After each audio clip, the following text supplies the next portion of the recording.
guys, welcome to episode 7 of the Blogger Breakthrough Podcast. I'm your host, Liz Stapleton from elizabethstapleton.com and founder of the Blogger Breakthrough Summit. In today's episode, I'm going to be answering a question a few of my readers sent in before I had launched this podcast. I asked them what they wanted to know on it. And the question is, what is the fastest way to make money on my blog? Now, before I can kind of totally dive in, I just want to touch on the different ways blogs make money so you kind of know what I'm talking about. There are typically 4 different ways to make money on your blog. The first is display ads, and that could be through an ad network like Mediavine or AdSense, or through private advertisers. Maybe you negotiate privately with someone to put an ad on your site. You can also make money through affiliate marketing, which is where you refer readers to products or services and you earn a commission. There's sponsored content. So, for example, maybe someone pays you to review a product that they send you. And then finally, creating and selling your own products. Usually these are digital products. They can be physical products. There's just a lot more involved in terms of like cost overhead and you gotta figure out your profit margin. There's a whole thing there. But so part of the answer to the question of what is the fastest way to make money depends partly on how much you want to earn, and whether you're looking for kind of one-off income or consistent income and growth. I'm going to assume you're probably looking to earn money consistently from your blog and ideally as much as possible. So we're looking at growth. So let me talk about display ads first. They are certainly the easiest way to make money blogging. And you can do display ads nearly from day one with AdSense. There's also media.net. Based on my own experience, I would do AdSense over media.net. I would not do media.net. The thing is, you won't actually earn a decent amount of money from display ads until you have a ton of page views. And even then, you'll likely move to different ad providers. So you maybe hear a lot about Mediavine and their 50,000 sessions requirement. It used to be 25,000 sessions. They've recently doubled it. And it could take a while to get there. And I know a lot of people have like a goal to be on Mediavine, but I don't think qualifying for Mediavine should be your goal. For one, there's a lot of other ad providers out there. There's AdSense, which is like the basic, but you can, I think at 10,000 pages, you can join Monumetric, which can be an increase in sort of how much you earn from ads. If you hit 50,000, there's Mediavine. There's, oh my gosh, there's another Thrive. I want to say Thrive ads or something. I could be remembering the name wrong at 100,000. So it just varies. And really, by the time you qualify for those kind of higher paying ad networks, you should actually be earning a lot more from other revenue streams. Okay? Display ads is kind of like bottom of the barrel in terms of like it's easy money to have when you have traffic. So it's perhaps the easiest way, but it's not necessarily. If you have consistent traffic growth, you'll see likely consistent growth in your ad revenue, but how high it gets, like there's going to be a ceiling. Most bloggers, if you look at like bloggers that are pulling in 5 figures a month, most of that is not from ads. Like a very small percentage is from ads. A lot of it's from product sales and affiliate marketing. We're going to get to that, sponsored content too. But it's typically not ads. Okay, so affiliate marketing is one of the more passive ways to earn money blogging. So with affiliate marketing, you can start doing it typically from day one or pretty close to it. The thing with affiliate marketing is that you're really planting seeds to earn money down the road. Like you might see some conversions right away, but if you're a new blogger and you don't have a ton of traffic and you're not consistently driving traffic to those posts that are optimized for affiliate links, then you're not going to see consistent income. So it can, you might not earn a lot to start, and it can take some time for it to be built to be consistent, but it is something that is easy to start and can absolutely grow and build upon itself with time. Even with, very few page views, one of my sites really doesn't get very many page views, but it still earns a consistent like $500 to $1,000 a month in affiliate income. It varies month to month, but on average, it brings in a good, 6 to 10 grand a year. So, that's nothing to sneeze about, right? So, and that's, and when I say very little traffic, I mean like 5,000 page views or less.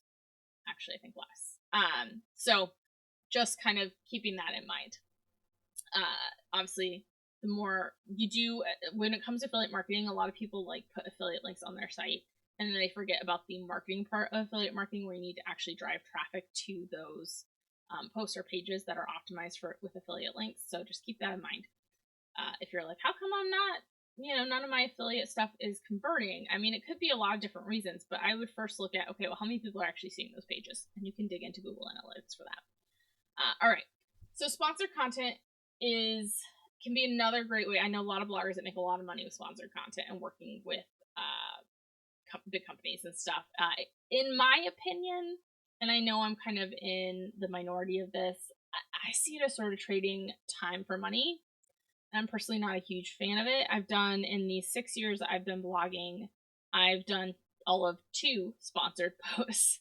I just don't like it. I know other people do, and it's awesome for them. It just has never really felt quite right for me. And the 2 that I did actually were like really on the nose, perfect things for my audience. So I was like, yeah, I'll do them. But really, it's only scalable in terms of you can charge more. Like, the more you can charge, the more you earn. But there's a limit to that too, right? It's kind of, the big money is when you form partnerships that are ongoing, and so it's not just like a one-off, right? Because you don't want to be constantly scrabbling to find new partnerships every month to keep your income steady. So you want to kind of build those partnerships. And how much you can charge depends on a lot of factors, not least of which is traffic and engagement with your audience. So I know tons of people love monetizing with sponsored content, and it can be really awesome, and it can really help bring in a lot of money. It's not my area of expertise. It's also just not my preferred way of doing things. But if it is something you kind of want to explore, I would recommend checking out Tracy Phobes. She spoke on this topic as part of the Blogger Breakthrough Summit in 2020, but I know she has some good resources on it. I'm not your girl for learning about sponsored content. But it is certainly a way, if you can build those partnerships so that like each month you're not scrambling to like find the sponsorships or partnerships to make sure your income stays steady. Like, that's my only kind of big concern in saying you should do it is, but again, I'm not an expert at it, so I know others that are like, no, you totally do this. So, but Tracy Phobes is who I'd recommend going to learn about that. Okay.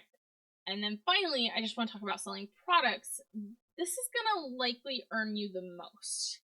Selling products isn't something you can't really start from day one unless you really know, unless you're not new, I would say, and you really know what you're doing. You won't necessarily make money right away, but you likely don't need to wait until you have a huge audience. You don't need as big an audience as you probably think you do when it comes to product sales. Because when it comes to selling products, and this matters with affiliate stuff as well, it matters more how engaged your audience is rather than how big your audience is. Which is not to say you won't have a product flop. I definitely have, but it's always a learning experience, and you never know. Those products could work in some other way down the road, and you may be able to tie it into something else. Maybe it's a bonus or something. The thing with products is you can do a lot more. You have the control. You can control the marketing. If you're struggling to get an audience to buy, team up, like have some affiliates for your products. Like, that can be a great way to launch. I would always recommend launching yourself first to your audience so that you have some like hard data of knowing, okay, does this work? No one wants to sacrifice their audience for your test bunnies, but if you've sold to your audience and it's sold well and you're like, okay, well, my audience isn't growing very much, I don't have a whole lot of new people to sell to, that's when I would suggest reaching out and having people be affiliates for your products to kind of partner and grow that way. That's certainly a very solid strategy that I have used in the past. So selling products, I think, give you the most bang for your buck in terms of how much you earn, how much you get to keep, the control you have in terms of what the price is, and seeing what converts and what works and what doesn't. But it's not like a start from day zero. So if you're looking to like, okay, it's month 1 of blogging, how can I earn back like that hosting that I paid for? I would put ads on your site. It's not going to get you far, but it'll get you something, right? And start putting affiliate stuff in your content, right? Doing affiliate links. Make sure you have the proper disclosures. I have a complete legal guide I will link to in the show notes if you're not sure kind of what I'm talking about when I say affiliate marketing disclosures. So start with those right away and work on building your audience with an email list. I've talked about this in terms of how to prioritize, blogging tasks in episode 3, I believe. Yes, definitely episode 3. I just checked. And then, start surveying your audience to see what are they struggling with most. What is a solution you can provide them, and that's a product, and then you can sell it and earn more. So, the fastest way to make money blogging is gonna kind of depend on what kind of money you're looking for. Once you have a bit of an audience, you can dig into sponsored content and stuff too. And again, you don't necessarily need as big an audience as you think you do to earn some money.